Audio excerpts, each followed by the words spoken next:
Là, c'est une belle occasion pour nous, Président, de pouvoir t'accueillir à Port-Louis. Hein. Président Lurel, sénateur de la Guadeloupe, je crois que c'est une belle opportunité pour Port-Louis d'avoir une si grosse pointure dans le cadre de cette campagne électorale et surtout sur ce boulevard, sur ce front de mer. Je sais qu'il a entamé et qui lui est cher, bien sûr, cher aussi au Port-Louisien, je t'assure. Donc, alors, je te permets de t'exprimer là-dessus, de dire effectivement ce que tu as fait pour Port-Louis dans ce cadre-là et ce qui n'est pas fait aujourd'hui parce que ceux qui sont au pouvoir, mais je veux dire qu'ils ne sont pas pour lui, je veux dire. Mais, monsieur le maire, cher Victor, je me devais d'être là. Je me devais d'être là parce que j'ai été frappé par le sort, mais j'ai estimé que ce qui se passe à Port-Louis et ce qui se passe à la faveur de ce deuxième tour des élections municipales transcendait la douleur qui pourrait être la mienne et qui est la mienne. J'entends dire trop de bêtises. Et j'entends un président de région qui passe partout raconter des salades, il faut dire clairement les choses. On a laissé ici, depuis le temps de feu Jean Barfleur, la succession prise par Victor Artin. On a continué à travailler avec le maire Victor Artin et on le soutient fortement. Il y avait un projet ambitieux pour lui. Un projet sur plusieurs années avec des financements pluriannuel. Le maire n'avait plus à demander ou à quémander tel ou tel subside à la région. C'était fléché chaque année et jusqu'en 2020. Tout était fléché. Monsieur Chalus arrivant à tout arrêter, il a résilié le C2DT, le contrat de développement durable territorial, dans lequel nous trouvions, ce qu'évoque Victor Artin, ce boulevard, qui, à mon sens, devrait être terminé depuis longtemps. On a perdu 5 ans. Et j'entends ici un conseiller régional qui n'a jamais défendu, en tout cas en ma présence, et je suis régulièrement présent, qui n'a jamais défendu les intérêts du Nord Grande Terre et les intérêts de Port-Louis, si ce n'est aujourd'hui à la faveur d'une campagne électorale. Je n'ai jamais entendu une défense argumentée, appuyée, j'allais dire forte pour sa commune.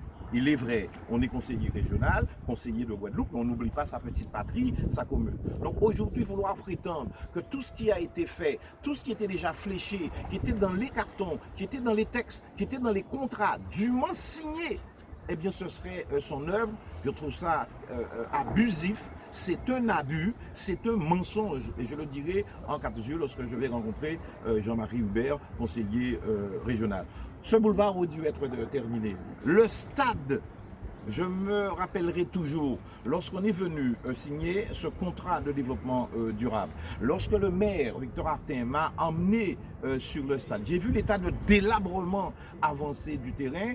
Compte tenu de la situation financière de la commune, la région avait décidé de le faire à 100%, de ne rien demander à la commune. Comme ici d'ailleurs sur ce boulevard-là, comme le contour de maîtrise d'ouvrage délégué qui avait été octroyé à la région. Eh bien aujourd'hui, ce n'est pas terminé 5 ans après. Il y avait un contournement à faire sur les terres louées aujourd'hui par les sieurs Gadarcan.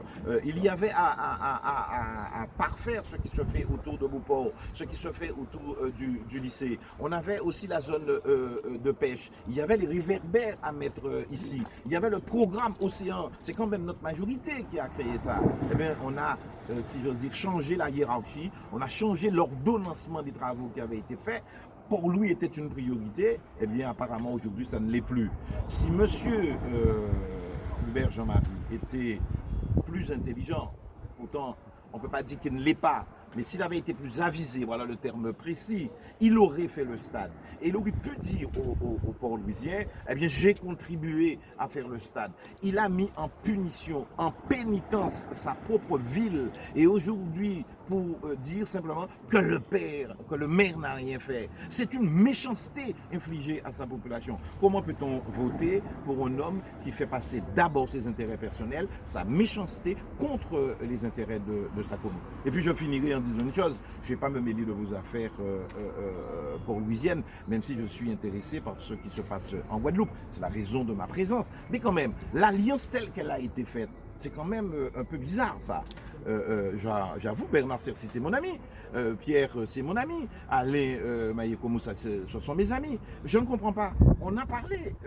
Je ne comprends pas. Moi, j'ai l'impression que le calcul qui a été fait, c'est un calcul non pas politique, mais un calcul biologique. Ça veut dire que, bon, on spécule sur l'avenir et qu'on demande à faire un hold-up sur le scrutin de dimanche.